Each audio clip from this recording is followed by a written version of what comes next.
begin with Harry.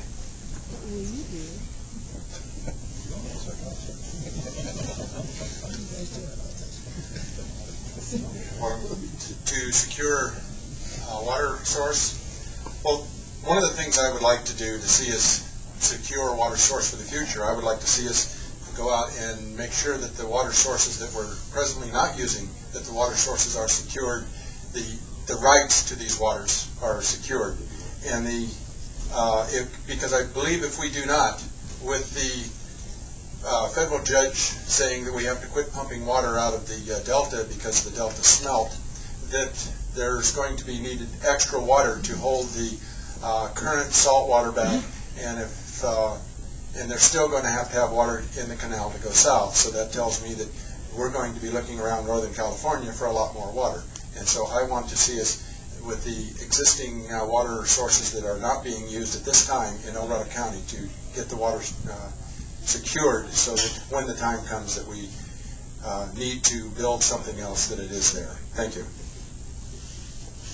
Just want to make sure at this table, are you guys taking notes of these answers? Okay. You know, water is very, very precious. It's almost like gold in this county. It really is. And we need to look for the future. The problem is right now, El Dorado Hills is projected right now, 4,989 cubic feet is being used now. By projected 2025, it's going to increase to 17,285. And that's not including the rest of the county. It's kind of sad. We need to make sure we preserve our water rights. One of the big things that I talked about is the SOFAR project. It's too bad that that thing didn't go in. It would have generated $1 million worth of revenue to the county. It would have gave us all the water we needed. It's really sad that we even gave the water rights away to that. That's terrible. We need to stop doing that. We really do. One of the things we need to promote is a lot of these different reservoirs that need to be done. Texas Hill Project's a big thing. I think it needs to go through. I really do. And we need to look into other sources to get water. Thank you.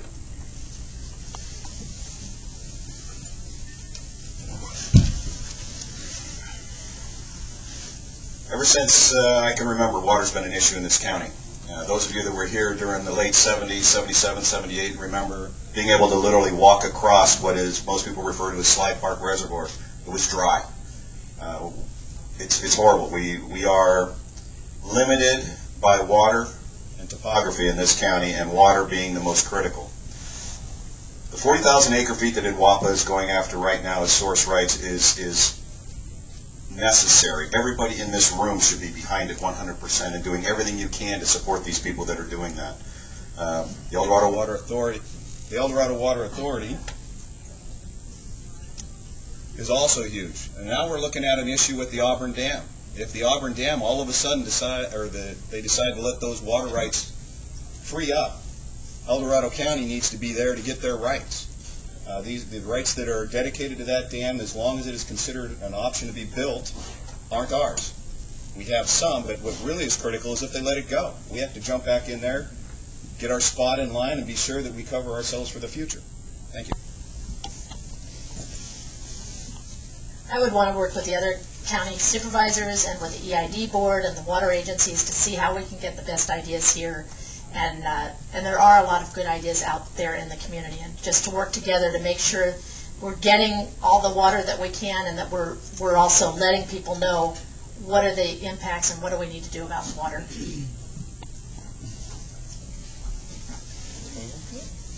I learned a long time ago that if you really want to get political, you start dealing with water. That is the most political thing you can talk about.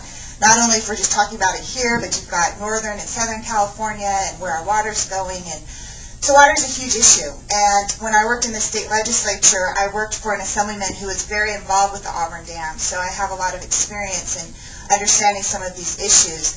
But this has to be a collaborative approach. You know, we have an independently elected EID board who deals with this issue. We need to work with them. We need to work with other agencies, not only here, but within the region when it deals with water. And we need someone who's going to be open-minded and someone who's going to be a problem solver, someone who's going to approach issues from a different perspective, from a different viewpoint, not doing everything the same way we did in the past, but bringing those new ideas and those new ways of approaching things to deal with this issue, because it's huge. I mean, and it's only going to get worse. It's only going to get more competitive in this region, and I have the skills to handle that. Wow. Okay. Working with EID, our board did the real estate appraisal for the first step for the acquiring of Project 184. Handed that project over to the EID Board of Directors. It was purchased. Out of that was 17,000 acre feet, which was the newest source of water for our county. It comes out of Folsom Lake. Working with EID, Grizzly Flats, Georgetown, collectively they all have similar interests with populations growing, and all of them have projects that are necessary to occur for future commerce and business and growth to be appropriately planned. Alder Creek, I support Alder Creek. I know it's a little controversial with folks, but that allows for water to be stored in the drought years. It'll be released so that we have a water supply that takes care of our drought years. We need to work with Aqua. Aqua looks at issues at the state level and the federal level. And I'm going to tell you that what happens in the Rocky Mountains with the Colorado River affects the flow of water to Los Angeles. If that's cut off, they look to Northern California, and believe me, if we're not aware of those policies, they could be stealing our water. And I'm very much on top of those issues. Thank you.